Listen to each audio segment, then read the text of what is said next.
Hello friends, welcome to Padma's kitchen. నేను మీ పద్మా శర్మ. ఈరోజు బిండిదో ప్యాజా curry తయారు చేయబోతున్నాను. ఈ పేరేంటి కొత్తగా ఉంది అనుకుంటున్నారా? ఇది నేను పెట్టింది కాదండి. నార్త్ ఇండియాలో బెండకాయతో ఈ కర్రీ చేస్తారు.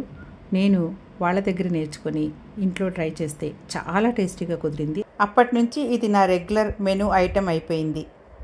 మరి చాలా ఈజీగా టేస్టీగా తయారు చేసుకునే ఈ కర్రీ రోటీలోకి రైస్లో కూడా చాలా బాగుంటుంది. మరి ప్రొసీజర్ ఏంటో చూద్దామా? నేను 300 గ్రామ్స్ బెండకాయలను తీసుకుని శుభ్రంగా కడిగి తుడిచి తడి లేకుండా ఆరబెట్టిన తర్వాత ఇలా 2 ఇంచెస్ ముక్కల్లా కట్ చేసుకున్నాను. ఈ కూరకి బెండకాయలు ఈ సైజులో ఉంటేనే బాగుంటుంది. 3 ఉల్లిపాయలని ఈ షేప్లో ఈ సైజులో కట్ చేసుకోవాలి. 2 ఉల్లిపాయలని ఇలాగా చిన్న సైజు ముక్కలుగా కట్ చేసి పెట్టుకోవాలి. 3 టమాటోస్తో ఇలా ప్యూరీ చేసి పెట్టుకున్నాను.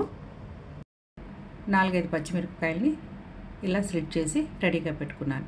ఇలా వెజిటబుల్స్ అన్నీ కట్ చేసుకున్న తర్వాత స్టవ్ మీద ప్యాన్ పెట్టుకొని దాంట్లో కొద్దిగా ఆయిల్ 1 టీ స్పూన్ మాత్రం వేసాను.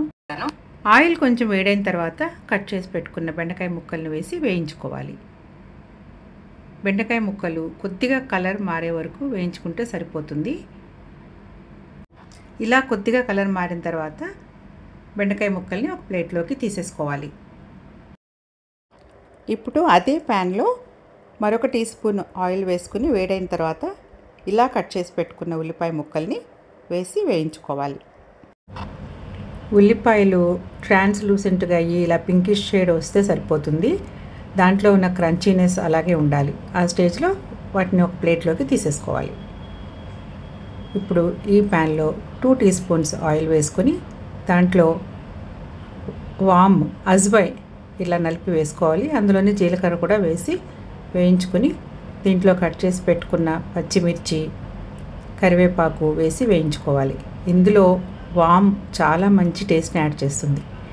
దీంట్లోనే మనం చిన్న ముక్కలుగా కట్ చేసుకున్న ఉల్లిపాయలు వేసి వేయించుకోవాలి.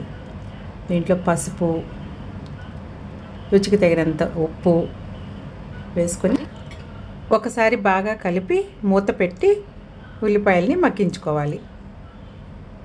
ఉల్లిపాయలు ఇలా 3 వంతులు మగ్గిన తర్వాత దాంట్లో 1 టీ స్పూన్ అల్లం వెల్లుల్లి పేస్ట్ వేసుకోవాలి. అల్లం వెల్లుల్లి పచ్చివాసన పోయే వరకు వేయించుకుని దాంట్లో మనం రెడీ చేసి పెట్టుకున్న టమాటా ప్యూరీ వేసుకోవాలి. దీంట్లో మీ స్పైసీనెస్కి తగినంత కారం, 2 స్పూన్స్ ధనియాల పొడి, రుచికి తగినంత ఉప్పు, ఆల్రెడీ ఉల్లిపాయల్లో కూడా వేసాం కాబట్టి చూసి వేసుకోవాలి. సాల్ట్ వేస్తున్న క్లిప్పింగ్ మిస్ అయింది.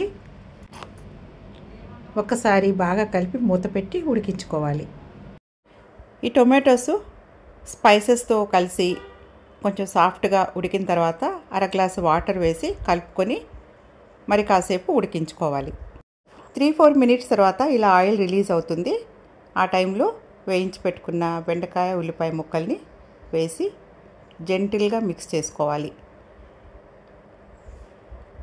బెండకాయలు ఉల్లిపాయ ముక్కలు ఇలా మనకి కనిపిస్తూ ఉండాలి. దీంట్లో ఇప్పుడు 1 స్పూన్ ఆమ్చూర్ పౌడర్ వేసుకోవాలి. దాంట్లోనే 1/2 స్పూన్ గరం మసాలా పౌడర్ కూడా వేసుకుని మరొకసారి బాగా కలుపుకోవాలి.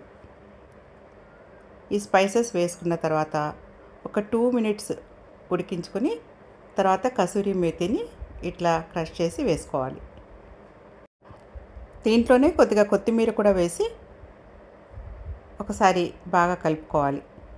ముక్క ఉడికిందో లేదో చూసుకొని స్పైసెస్ కూడా ఒకసారి చెక్ చేసుకుని అడ్జస్ట్ చేసుకుని స్టవ్ ఆఫ్ చేసుకోవాలి. అంతే, బిండిదో ప్యాజా కర్రీ రెడీ అయిపోయింది. ఇప్పుడు ఈ కర్రీని డిష్ అవుట్ చేసుకుంటున్నాను. ఈ కర్రీలో ఉల్లిపాయల్ని 2 సార్లు 2 రకాలుగా వేస్తాము. అందుకే దీన్ని బిండిదో ప్యాజా అంటారట. చివరిగా కొత్తిమీరతో గార్నిష్ చేసుకుంటే టేస్టీ బిండిదో ప్యాజా కర్రీ రెడీ. ఇది వేడివేడి రైస్లోకైనా రోటీలోకైనా చాలా బాగుంటుంది. ఒక్కసారి మీరు కూడా ఈ పద్ధతిలో ట్రై చేసి ఎలా కుదిరిందో కామెంట్లో తెలియచేయండి. Please like, share and subscribe.